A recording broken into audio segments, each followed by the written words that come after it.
कहानी और याद आती है जो बहुत बचपन में इन दोनों कहानियों से पहले मैंने शायद सबसे पहले उसी कहानी को सुना होगा। जन जन की प्रिय वो कहानी बताती है कि किसी समय नागौर के अंदर एक किसान पति पत्नी रहा करते थे। भगवान कृष्ण के अनन्य भक्त थे। एक बार किसी कारणवश उन दोनों पति पत्नी को बाहर जाना पड़ रहा था। 10-12 दिन के लिए बाहर जाना पड़ रहा था। तो अपनी बच्ची जो कि 10-12 साल की थी उसको कहा कि तुम घर को संभालना, ठीक है।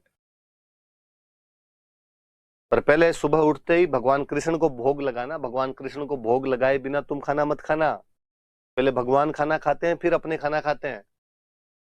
बच्ची ने कहा ये भी ठीक है। अगले दिन बच्ची सुबह जल्दी उठी, स्नान किया, स्नान करके भगवान कृष्ण की अगरबत्ती की भोग लगाया वहां पर। कहा भगवान कृष्ण, पापा कह के गए थे कि आप खाना नहीं खाओ तब तक मैं नहीं खाऊं, इसलिए आप खा लो, तब तक मैं घर के बाकी काम कर लेती हूँ, फिर मुझे खाना खाना। बाकी काम निपटा कर आई तो उसने देखा कि खाना तो वैसे वैसे पड़ा है। खाने के नाम पर होता क्या था, तो मारवाड़ में खींचड़ा बनता था, तो बच्ची ने खींचड़ा डाला था। बच्ची ने मूर्ति की तरफ देखते हुआ, क्या हुआ, खा क्यों नहीं रहे? मूर्ति क्या तो बोले और क्या खाए। उसने कहा देखो पापा तो आ जाए नहीं, खाना तो पड़ेगा, मेरे हाथ से खाना पड़ेगा आज तो। एक राउंड और लगा के आती हूँ मैं, थोड़ा बहुत काम बाकी हो रहा है वो करके आती हूँ, खा लेना।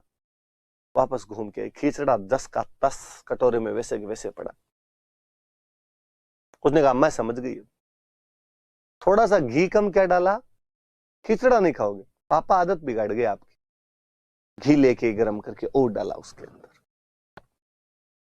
सामने बैठ गई मूर्ति की, खाओ, जब तक नहीं खाओगे मैं नहीं उठूं। पर्दा लगा दिया, शर्म आ रही है तो चुपचाप खा लो अकेले बैठ के। थोड़ी थोड़ी देर में पर्दा उठा उठा के देखे, 4 बज गए दोपहर के। बच्ची की आंतड़ियां खुलबुला गई। भगवान कृष्ण ने देखा कि बच्ची मर जाएगी आज। इस बार जब उसने पर्दा उठाकर देखा तो खिचड़ा गायब था। भगवान कृष्ण झीम गए।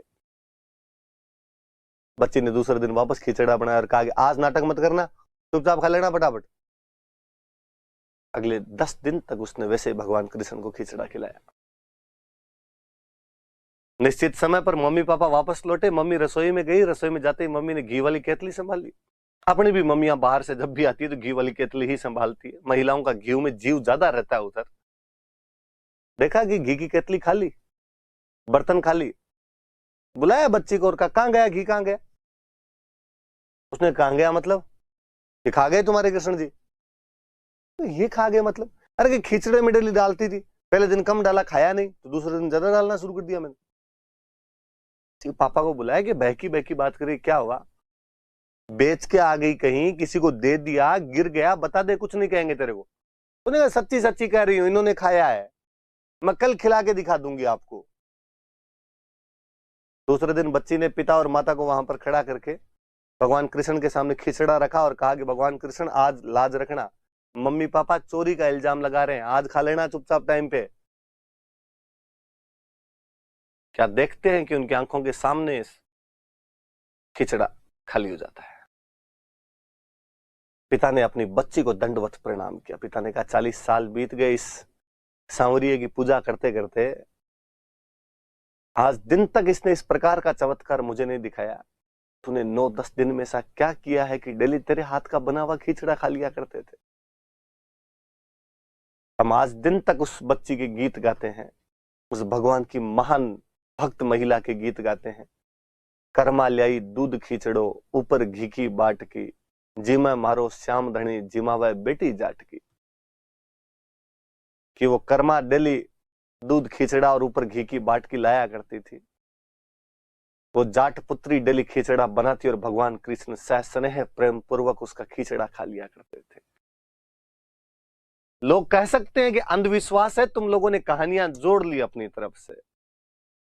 मुझे लगता है यार, बिना किसी बात के बात नहीं चलती, कुछ ना कुछ तो हुआ है। वरना लोग कहानियां अपने बाप की नहीं सुनाए यार। किसी तीसरी महिला की इस प्रकार की कहानियां यदि जन जन जानता है। मैंने कभी बचपन में सबसे पहले जो भजन याद किया होगा वो कर्मा वाला भजन था। दादाजी ने घर में रैंडम शाम के टाइम में बैठे बैठे गाया करते थे। हम टावर होते हम चले जाते कि लो भजन सुनाओ, और वो ये भजन सुनाया करते थे। हम कहते इसका अर्थ बताओ, और वो एक कर्मा की कहानी सुना दिया करते थे। इसका मतलब कुछ तो हुआ है वहां पर।